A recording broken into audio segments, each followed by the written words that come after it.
1 2 3 4 জাহাঙ্গীর তুই গদি ছাড়। আমি এটার সাথে সহমত পোষণ করছি।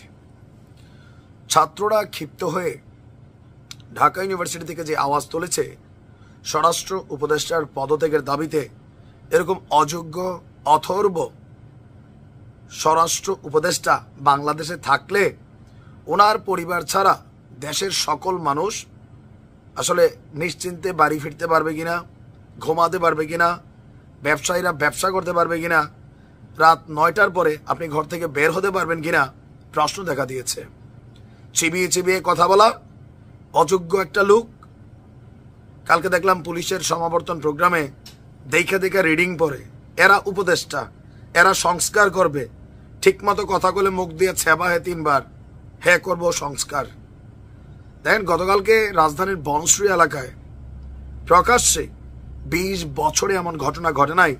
বাড়ির সামনে একের পর এক গুলি করে একজন ব্যবসায়ীর 120 ভরি স্বর্ণালঙ্কার লুট। এখানে না, মোহাম্মদপুরে আপনার দেখা গেছে যে প্রকাশ্যে রিক্সা থামিয়ে চাঁদাবাজি ছিনতাই। কালকে আমরা যদি দেখি একের পর এক ঘটনা, শঙ্করের সশস্ত্র মহড়া, ডাকাত আতঙ্কে মসজিদে মাইকিং, স্থানীয় পোলাপাইন নিজেরা আপনার এলাকার পাহারা দেওয়ার জন্য দায়িত্ব নিচ্ছে। তো এদেশে আমাদের স্বরাষ্ট্র উপদেষ্টা বা আইন শৃঙ্খলা বাহিনীর প্রয়োজনীয়তা কি? এখন আইন শৃঙ্খলা বাহিনীর প্রতি কি হয়েছে, মানুষের ভয় কেটে গেছে। কালকে দেখলাম এক পুলিশ এক লোকের 1000 টাকা মামলা দিছে। সে উল্টা পথে বাইক চালাইছে, পুলিশ অফিসার লিগেল, 5 জনে ব্যাটারে ধমকাইয়া থাপড়ানোর মতন অবস্থা। তা আপনি কোথায় কি করবেন? ওই যে লাঠি দিয়া বাড়ি দিয়া যে পুলিশ কর্মকর্তা ভাইরাল হয়েছে, ভাই সব জায়গাতে এরকম লাঠির বাড়ি রাস্তা দিয়া কাজ হলে ভালোই হইতো। আমাদের এই স্বরাষ্ট্র উপদেষ্টা জাহাঙ্গীর নিজের লাইফস্টাইল উন্নত করা ছাড়া, এই যে জুলাই আগস্ট পোলাপাইন মরছে, কয়েকজন ছাত্র উপদেষ্টা আর কিছু পিনাকি দাদার ভাষায় ডাইপার পরা বুড়া, এরা ছাড়া কথাই কইতে পারে না, এনার্জি নাই। সংস্কার করবে এরা? ডক্টর ইউনূসের এই সরকারকে ডুবানোর জন্য এরকম 2-4টি উপদেষ্টা এনাফ। খালি চাপাবাজি মারা, সংস্কার সংস্কার, মানুষ বিরক্ত। আর এই পরিস্থিতিতে আমাদের ছাত্র উপদেষ্টারাও নিজেদের রাজনৈতিক দল নিয়ে ব্যস্ত, কমিটি নিয়ে ব্যস্ত। এরা প্রটোকল পাচ্ছে, এরা সকল ধরনের সুযোগ সুবিধা, চপ্পল পরে রাস্তায় ঘুরতো, এরা এখন নামি দামি ব্র্যান্ডের গাড়িতে ঘুরে। আসলে দেশের মানুষ কি পাচ্ছে রাইট নাও? আছে কার উদ্যোগে নিয়া?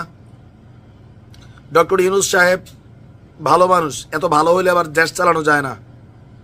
একটা রাজাকে চালাইতে গেলে তার সীমান্ত তার যে সৈন্যবাহিনী, এটাকে অ্যাক্টিভ থাকতে হয়, সেনাপতি অ্যাক্টিভ থাকতে হয়। এই মুহূর্তে আমাদের যে স্বরাষ্ট্র সেনাপতি অথর্ব একজন লোক, 7 কপালের ভাগ্যে এরকম পদ পদবি পাইছে, সেলুট টেলুট গণহারে পাচ্ছে। দেশের মানুষ আতঙ্কে দিন কাটাচ্ছে। ঘরের বাইরে যাওয়া বন্ধ, রাস্তার মধ্যে ছিনতাই, ধর্ষণ, গাড়ির মধ্যে ধরিয়া ধরিয়া। ভাই হচ্ছেটা কি আসলে? স্বরাষ্ট্র উপদেষ্টার আগামী 24 ঘন্টার মধ্যে পদত্যাগ করা উচিত। করবে না? করবে না, কারণ কি? গন্ডারের চামড়া, চেয়ারে বসছে তো মজা নিচ্ছে। তো রাজনীতিবিদদের দোষ আপনি কি দিবেন? কিসের পদত্যাগ করবে? এরা তো সংস্কার করতে আসছে, এরা করে পদত্যাগ? একজনকে দেখছেন দায়ভার নিয়ে পদত্যাগ করতে? কি বলবো ভাই, আসলে মানুষ কি বলা শুরু করতেছে, আগেই ভালো ছিলাম, ব্যাংক লুট হয়েছে ভাই, আমার তো জীবন যায় নাই, আমার মেয়ে তো ধর্ষণ হয় নাই, আমি তো রাস্তায় ছিনতাইয়ের শিকার হয় নাই। এই কথাগুলো উঠছে কেন? উঠছে এই অথর্ব স্বরাষ্ট্র উপদেষ্টার কারণে। সরকার চালাইতে না পারলে ইউনূসের উচিত আপনি আপনার সরকার ভেঙে নির্বাচন দেন, রাজনৈতিক সরকার আসুক। তারা না পারলে জনগণ তাদেরকে 5 আগস্টের মতন প্রত্যাখ্যান করবে। যে আম চিপতে পারেন এটা ধৈর্য বসা দরকার নাই। মানুষ বিরক্ত এবার। ভালো থাকুন।